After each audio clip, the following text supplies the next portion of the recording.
First of all आम food colour तो use करूना food कलरटा देह पे बहुत खराब थाए आमर बघारा राइस फूड कलर यूज हुए यहाँ न्याचुराल आप कषेकी जो चिकेनटा थाए तार ही फ्लेवरटा आउ तार ही कलरटा बाहर जोटा आप देखिपुर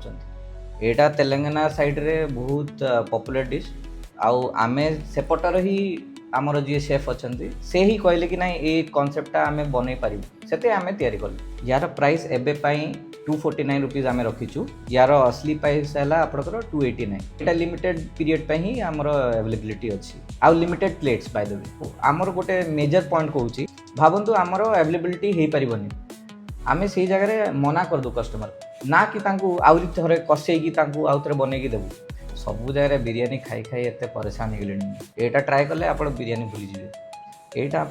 15 रेस्टोरेंट आनंद विहार फेज 2 जोटा अच्छी पोखरीपुट सका 11 रू राति 11 जाए अवेलेबल प्रॉन आउ चिकेन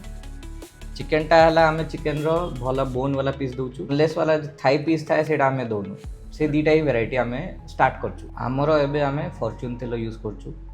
आमर एमती कॉन्सेप्ट नहीं कि आपन को देखेबू आम तेल पैकेट फॉर्च्यून किंतु यूज करू पाम ऑयल सबू सहित दे पारिबू कि आम फॉर्च्यून तेल ही यूज करछु।